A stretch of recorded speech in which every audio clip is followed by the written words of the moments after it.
Estamos ya con Cristóbal García Huidobro, él es historiador. Bueno, la Paulina tiene hartos antecedentes también. Los saludamos. Mira, ayer me puse a leer muchas cosas. Uno como que desempolva documentos, en fin, a tratar de entender lo que esta mujer representa. Más allá de la partida de una anciana de 99 años, no me voy a detener ahí. Y tampoco festejaría la muerte de nadie, sino que es lo que ella representa, ¿no? El capítulo que se cierra, si es que se cierra, la impunidad que hay detrás de ella, los delitos por los cuales nunca pagó, digamos. Y también una biografía asociada a una mujer que, al menos en el libro de Alejandra Matus... Doña Lucía. Doña Lucía, que es un excelente libro. Ella dibuja a una mujer tremendamente ambiciosa, muy aspiracional, muy... de carácter fuerte. Arribista. Influyente en Pinochet. Sí, aunque y en su círculo. Ahí me gustaría entrar. Efectivamente, hay quienes dicen que era muy influyente, pero hoy día en la mañana Ascanio Cavallo, no era tanto, parece, que es el Premio Nacional de Periodismo, decía que hay mucho de mito, que ella sin lugar a dudas habría influido sí o sí en que Pinochet haya decidido participar finalmente en el golpe de Estado, pero que en el fondo no era tan influyente después en materia política. Eso decía Ascanio Cavallo hoy día a la mañana. A lo que decía Mónica González, que la escuchó muy tempranito en la radio, y te doy el pase al tiro a Cristóbal García Huidobro, que nos acompaña, que también es historiador.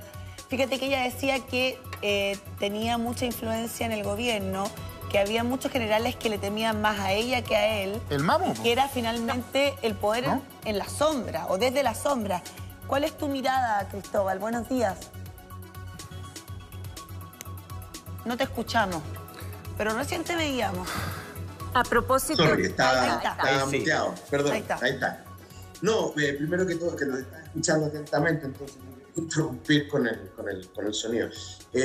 A ver, varias cosas. Yo, cuando me leí el libro de Alejandra Matus, yo me doy cuenta de lo siguiente. Alejandra tiende a dibujar, se lo he dicho, de hecho, en otras ocasiones, tiende a dibujar un personaje tipo Lady Macbeth, ¿no es cierto? Sí, claro. Y creo que eso es demasiado, ¿no?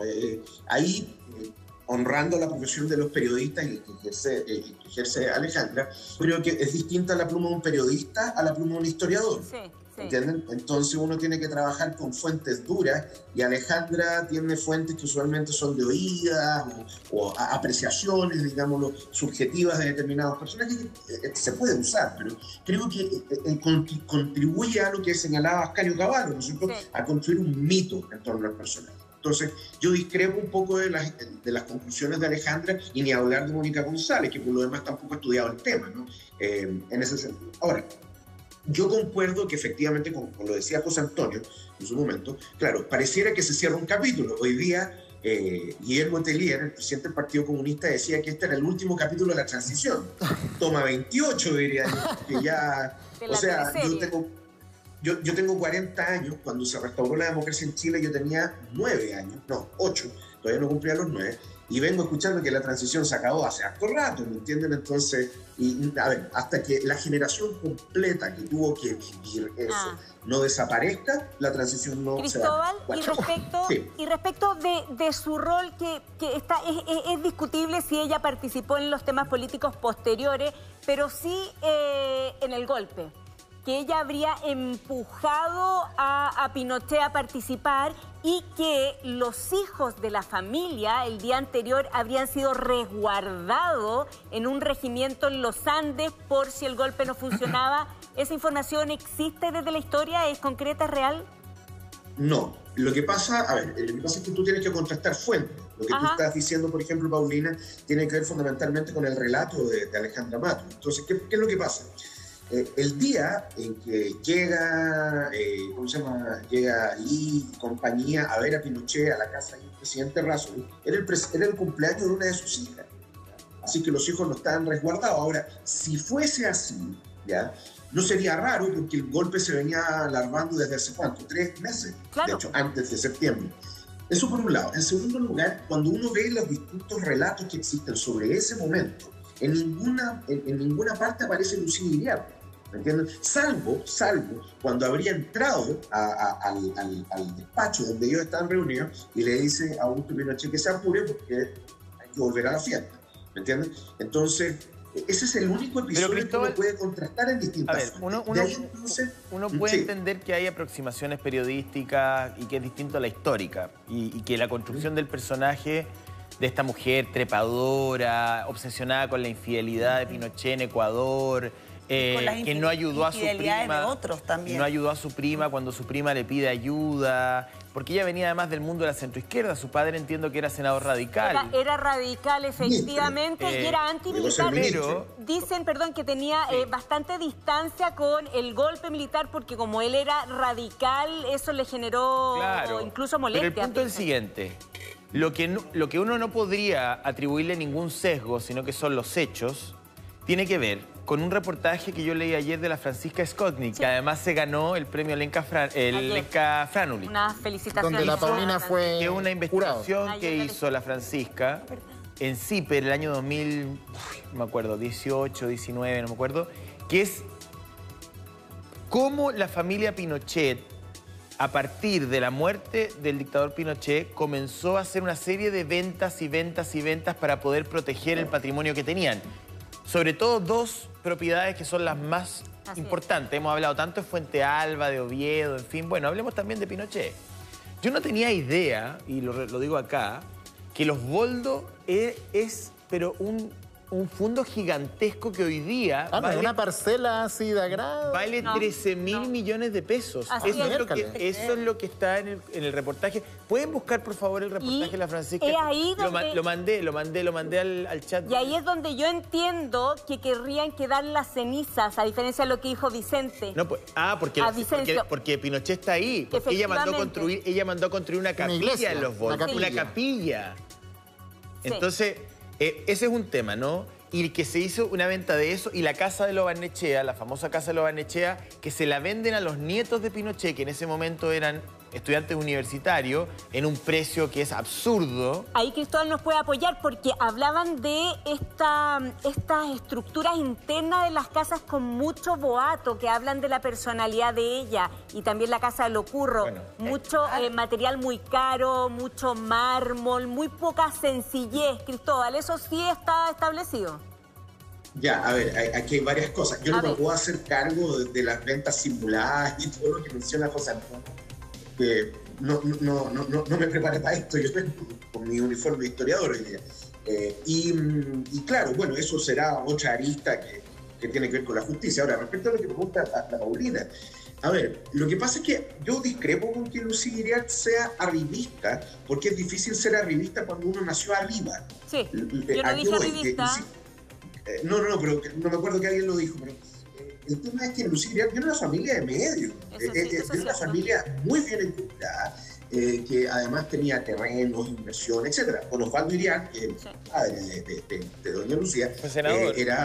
Fue senador y fue ministro radical. ¿Ya? Yo concuerdo con la apreciación, claro, que no habría estado muy de acuerdo, más que antimilitar. Don Osvaldo tenía serios problemas con Pinochet. Sí. ¿Por qué? Porque lo consideraba como un mal emparejamiento de su hija, porque Pinochet venía de Valparaíso, era una persona sin nombre, sin carrera, y además también otra cosa. Ocurre que Pinochet viene de una familia de clase media, media baja, que por lo demás también en la década en que ellos se casan, ser militar era muy mal visto, además, por el bajo sueldo que recibían. Y no tenía proyección. Pinochet tiene que simular una compra de una casa cuando tenía, ¿qué?, 20 y tantos años. Se le traspasa una casa para él presentar un bien inmueble al senador Iriart para decir que él tenía algo de patrimonio que ofrecerle a su hija. Bueno, un dote. Porque efectivamente el senador Iriart tenía a Pinochet, más que por ser militar, y ahí yo concuerdo con Cristóbal, era por el origen que tenía de una clase media trabajadora, digamos. Ahora, volviendo a lo que me preguntaba, por ejemplo, el Club Militar de Lo Curro, que originalmente se pensó iba a ser la casa de los presidentes de la República. Yo estaba una vez ahí y concuerdo, hay bastante boato, etcétera. De las casas privadas no puedo decir nada porque no las conozco, pero Efectivamente, yo entiendo que si hubo alguna influencia de Lucía Iriarte en eso, bueno, ese será el estilo que a ella le gustaba y todo lo demás. Anda, en la década de los 70 y los 80 destacan en definitiva por su, digámoslo, recargo en los elementos arquitectónicos, en el gusto, etc. Ahora, de ahí a que eso implique algo trascendental desde el punto de vista histórico, no creo que lo tenga mucho, salvo el hecho de que de alguna manera ella, enquistada en el poder, ¿no es cierto?, a la par de su marido, ¿no?, pudo haber sacado algún provecho de eso, o también está el tema de que, alguien lo mencionaba, de que había gente que le tenía más miedo a ella que al mismo Pinochet. Bueno, yo he escuchado eso y de gente cercana de la época, que efectivamente se le tenía mucho respeto, si no temor a ella. Ya, ahí hay un tema importante, Cristóbal, y perdona que te interrumpa, porque te voy a dejar planteada esa pregunta respecto de su carácter y de cuánto influyó en el gobierno, en las decisiones políticas, desde el punto de vista histórico que tú manejas también. ¿Te parece que me lo responda a la vuelta de la pausa? Vamos y volvemos. No, volvemos sobre la figura de la mujer del dictador Pinochet. Yo le planteé una pregunta. Tú planteaste una pregunta, sí. ¿no? Sí, Cristóbal, tiene que ver con el carácter de ella y con cuánto es real de que influía en las decisiones políticas, que habían algunos ministros, otros generales que le tenían miedo a su figura y a sus decisiones y que le tenían más respeto a ella que al mismo Pinochet. A ver, yo me quedo con lo que ha señalado Ascanio Cavallo, ¿no? Y además ha hecho una investigación bien profunda al respecto, no tanto de Lucía Iriarte, sino del régimen, ¿no? Unos libros más importantes, sí. Claro, por eso. A ver, una cosa es que hayan personas dentro del gobierno que le tuvieran miedo a la señora de Pinochet, fundamentalmente por cómo ella podía influir, pero en cosas puntuales. Y otra cosa es la gran política, ¿me entiendes? La gran política o la gran política de represión, dependiendo de qué se trate, ¿no? Y por lo tanto, yo creo que más todavía en un mundo que era bastante más machista de lo que estamos acostumbrados nosotros en la sociedad en la que vivimos, es muy difícil que ella hubiera tenido una gran entrada o influencia en materias netamente de gobierno, ¿ya? Distinto es, como te digo, en cosas focalizadas. Ahora, ¿como cuáles? Perdona, Paulina, cosas focalizadas como cuáles. Bueno, piensa tú, por ejemplo, que durante todo el régimen, a pesar de que esto ya venía de antes, ¿no? Venía desde la época de Eduardo Frei Montalva con su señora, con doña Maruja, el SEMA Chile, por ejemplo, se convirtió en una especie como de gran institución que reunía, institución femenina, que reunía a los centros de madres, ¿no?, del país. Y Lucía Iriarte lo convirtió en una especie como de plataforma, ¿no?, de social del gobierno, para que de alguna manera, de esa manera conseguir, ¿no es cierto?, apoyo popular, ¿no?, a través de los centros de madre, a través de las obras benéficas que esto realizaba, etc.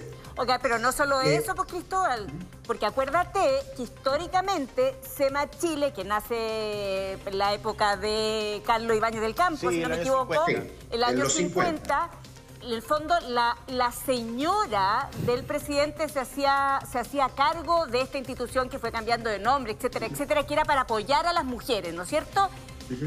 Llega a manos de la señora Lucía Iriarte, va creciendo mucho, y cuando el año 90 asume Patricio Aylwin, se hace un cambio.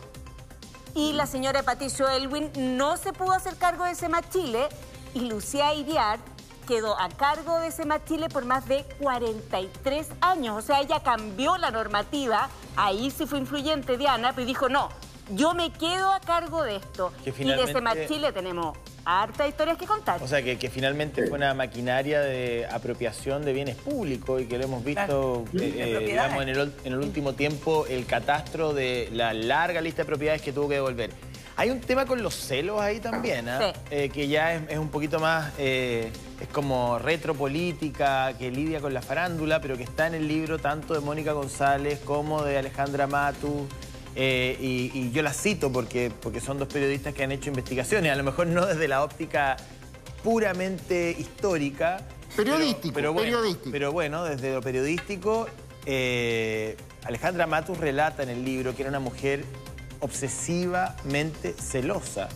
Y todo el episodio del amante de Pinochet en Ecuador, donde incluso algunos dicen que Pinochet prometió, digamos, mantener, digamos, una relación paralela, Luego la mala relación que tenía con la madre de Evelyn Matei, que yo no sé si será real, pero dice que tenía una muy mala relación con la mujer de Fernando Matei y le tenía celos a Liliana Mann, que terminó siendo la polola de Alberto Corbalán, y que estaba convencida de que tenía una relación con el dictador Pinochet. Era una mujer que veía conspiraciones emocionales en todas partes. Estoy repitiendo lo que está en los libros, ¿ah? Sí, esta no es una opinión mía. Se repite efectivamente en la información, en este periodismo detrás bambalina de la historia de Lucía Iriart, que efectivamente hubo una infidelidad por parte del general Pinochet cuando estaban en Ecuador. Él era el agregado militar en Ecuador, y que desde ahí ella fue intransigente con cualquier persona cercana que se supiera tuviera alguna relación paralela. Y en eso parece que una persona muy cercana para ella durante todo el periodo que estuvieron en el mando fue Manuel Contreras. El jefe de la DINA parece que era una persona muy cercana a ella, que además le proporcionaba mucha información de primera fuente. Es cierto que tenían reuniones, entiendo. Ella se reunía con él, hablaban, a veces Manuel Contreras iba a la casa de ellos a conversar más con ella que con Pinochet, qué sé yo, y es particular eso, pero yo creo que hay que separar entonces qué es lo que es mito, qué es lo que es investigación periodística, historia, no sé, Cristóbal ahí nos puede aportar más, pero bueno, definamos. ¿Tuvo ella una gravitación en las decisiones políticas y de otro tipo durante la dictadura de Pinochet? Eso es lo que a mí me gustaría saber. Yo propondría poner más elementos, porque por ejemplo, cuando esta pareja no era recibida en muchas partes del planeta. Fueron a España una vez, iban a Paraguay, bueno, pero en general no eran recibidos en muchos países. Cuando van a Filipinas y tuvo que devolverse el avión. Y los mandan de vuelta porque finalmente estaban poniendo presión para que no fuera recibido el matrimonio Pinochet en Filipinas, y los mandan de vuelta. Dicen que ella tuvo mucha influencia, que el canciller, que Cubillo, fuera sacado del gobierno después de esa vergüenza internacional que habían vivido, porque ella no perdonó semejante error de ponerla a eso. Claro. Incluyamos a Cristóbal, de todo lo que hemos dicho, ¿cuál es tu mirada estrictamente histórica? Porque, como decía Roberto, como decías tú mismo, es distinto a veces es la investigación periodística o las miradas que podemos tener los periodistas respecto de lo que sucedió estrictamente. Ya, a ver, varias cosas. Uno, primero, de algo que quedó de lo que estábamos conversando antes, yo me refiero fundamentalmente, no me quería hacer cargo de lo que pasó después del 90, o sea, el amarre que se hizo ahí con Sema Chile es otra cosa. Yo estaba pensando fundamentalmente en el periodo, claro, en el que ella era la primera dama de la nación, ¿no? Después no correspondía nada con Sema Chile, pero claro, eso es otra discusión. Ahora, yendo a lo que preguntan ustedes, bueno, a ver, yo mantengo mi opinión, al menos hasta donde yo conozco, hasta donde se ha estudiado. Yo creo que no hay evidencia suficiente para establecer que Lucía Iriart haya tenido algún grado de injerencia en materias de gobierno, ¿ya? En decisiones políticas, ¿ya? Ahora, por otro lado, lo que mencionaba la Paulina, yo conozco otras historias respecto al tema de Filipinas, porque lo que pasa es que aquí se triangula. Primero, tengo gobernada Filipinas en la época que se va para allá, Ferdinando Marcos, ¿ya? En realidad no era militar, pero llevaba no sé cuántos años gobernando Filipinas y todos los consideraban dictador en definitiva, pero el tema es que hubo presiones de los Estados Unidos, que es un país que tiene enorme influencia en Filipinas, sin olvidar que fue colonia de Estados Unidos durante más o menos 40 años, de 1898 hasta 1948.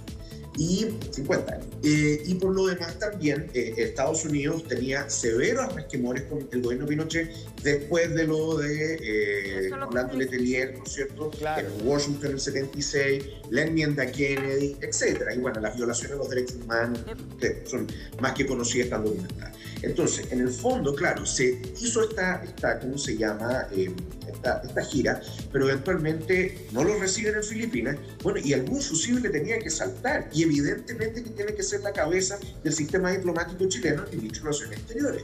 Entonces, dudo que esto haya sido simplemente una maquinación de Lucía Iriart. A lo más le haber dicho a su marido que esto de darse el colmo y que con el canciller, pero lo más probable es que Pinochet y además miembros de la Junta ya lo tenían pensado una vez que se dio este fiasco.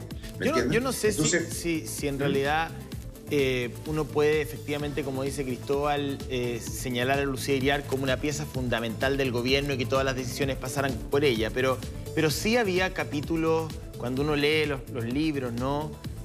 Uno lee algunos episodios y habla, me imagino, del temperamento de este personaje. ¿Qué hay de realidad y qué hay de mito? Yo creo que nunca lo vamos a terminar de saber. Ni la historia ni el periodismo va a poder, digamos, cerrar la pregunta de quién era Lucía Iriart, porque no se puede. O sea, cuando uno mira, por ejemplo, uno de los relatos de Alejandra Mattu respecto de la prima de Lucía Iriart, que fue detenida, porque recordar que la familia Iriart era de centro izquierda.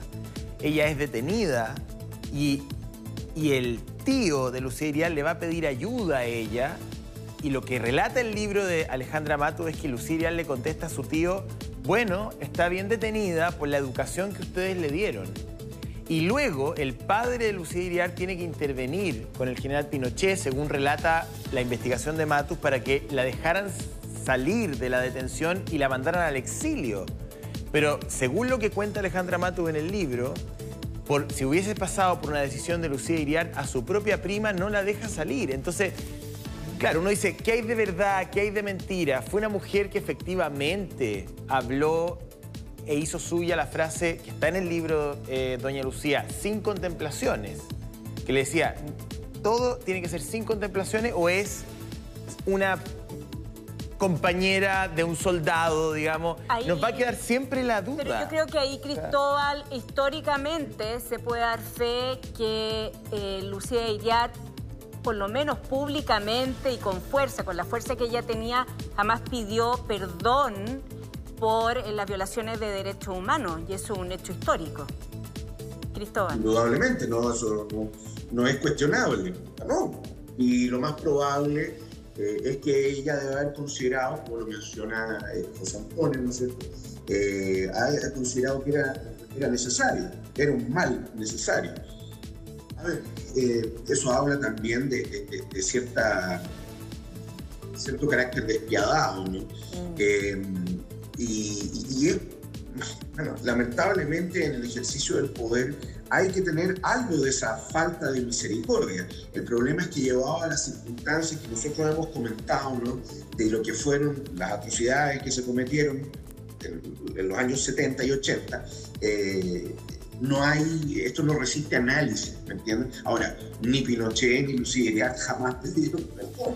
Y en general también ningún miembro de la Junta de Gobierno lo hizo. Y en general también, si ustedes se dan cuenta, nosotros todavía tenemos un problema en ciernes con esto, que es lo que decía al principio de la entrevista, ¿no? Cuando hablaba de lo que había dicho Guillermo Tellier. Esto se acaba no pidiendo perdón, se acaba cuando la herida es tan profunda. Esto se acaba simplemente con la desaparición de la generación que vivió en carne propia todo esto, en cualquiera de las dos posiciones que estuvieran en el momento. Ahora, como sea, y es muy dramático, porque en el fondo uno pensaría que uno debería sacar posiciones y tratar de conseguir un gran acuerdo, ¿no?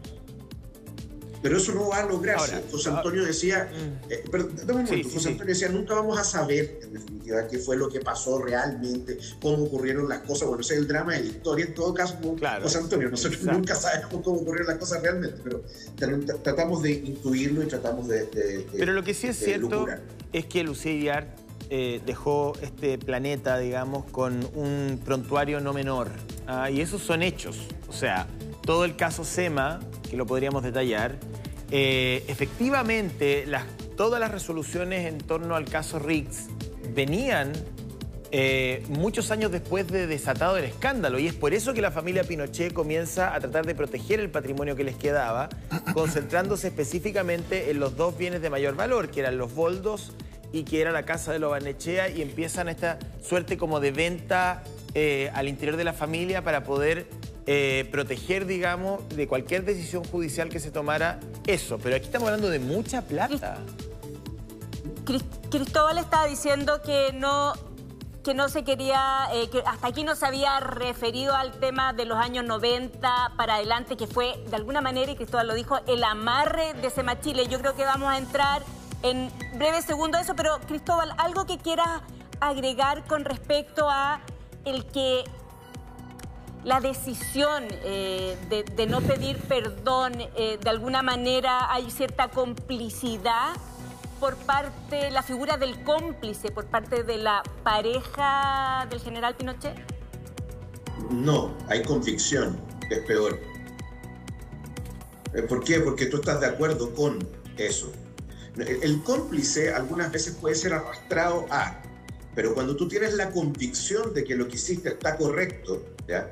No hay discusión. ¿Por qué tú tendrías que pedir perdón por algo que crees que está correcto? Claro. Yo sé que moral y éticamente es reprobable, ¿me entienden? Pero el punto es que si uno se pone en el lugar del personaje... La lógica. ¿ya? Es con convicción. Y la convicción es irreductible. Qué fuerte. Incluso frente a hechos que están archiprobados, frente al dolor de las personas. Bueno, en fin, ustedes pónganle nombre, ¿me entienden? Ahora, nuevamente, esto está muy en frío. Hay buenos historiadores que han trabajado el tema en los últimos 50 años de la historia de Chile y que lo han tratado, etcétera, pero les puedo asegurar que esto va a dar para seguir escribiendo, para seguir investigando, para seguir estudiando. No, con nuevas ópticas, nuevas visiones y además con nuevas fuentes. Sí, así que hoy día enterramos a, o sea, no hoy día, pero hoy día ha fallecido Lucía Iriart con el legado que ella haya dejado, cualquiera que este sea bueno, malo, en fin, pero todavía hay que entrar a estudiarlo y ver esta pieza de puzzle cómo encaja en el cuadro mayor. Tú decías la transición o esta herida se cierra cuando las generaciones afectadas desaparecen. Yo me pregunto, ¿cuándo terminan de afectarse las generaciones? Porque cuando se es hijo, se es nieto, se es bisnieto de una persona o de una familia que sufrió tanto, yo no sé si eso se puede acabar, ese dolor. No se acaba nunca. Yo creo que no se acaba. Te lo llevas a la tumba. Yo creo que no se acaba nunca. Mira, Cristóbal, aquí en las declaraciones de su nieta, la historia sabrá valorar su grandiosa obra y su trabajo por nuestro amado país. ¿Tú crees que eso puede pasar? Lo que pasa es que me estás llevando a un ámbito que no es el mío. En el fondo, ahí tienes la visión de una persona que es pariente, cercana, claro, doliente. Habla de su lugar, digamos.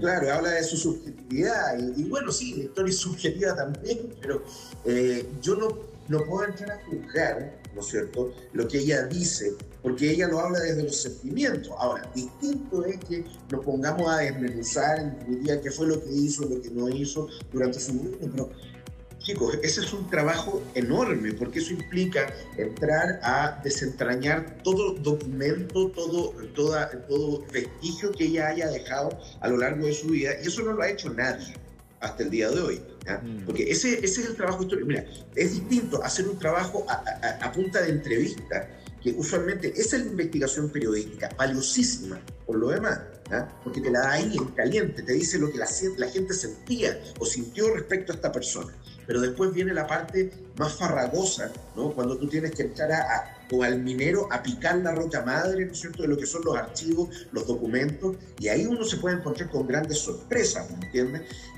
Y ese trabajo está por hacerse todavía. Por eso lo que ustedes me muestran ahí, ese titular, claro, lo habla desde la perspectiva de ser un pariente que lo más probable es que quería mucho a su abuela, ¿no? Claro. Pero bueno, lo que ella está planteando es una cuestión que es de largo plazo. Exactamente. Es difícil disociar, eso sí, solo muy cortito, disociar del tema de los éxitos, posible éxito económico de las violaciones de derechos humanos. Creo que no se puede disociar. No se puede decir por un lado una cosa.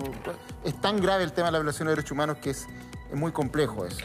Bien. Sí, indudablemente, pero ¿cómo se llama? A ver, más que disociarlo, yo creo que son elementos de un mismo cuadro. Lo que pasa es que la gente tiende a hacer esto, ¿no es cierto?, a ponerlo en una balanza. Esto vale más, esto vale menos.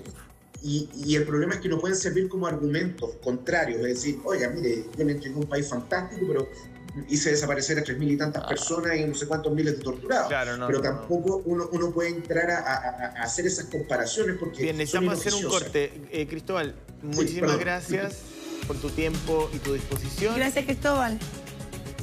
No, les mando un abrazo, cuídense mucho. Gracias, Cristóbal. Muchas gracias por la invitación. Gracias. Nos vamos a una pausa y estamos de vuelta con...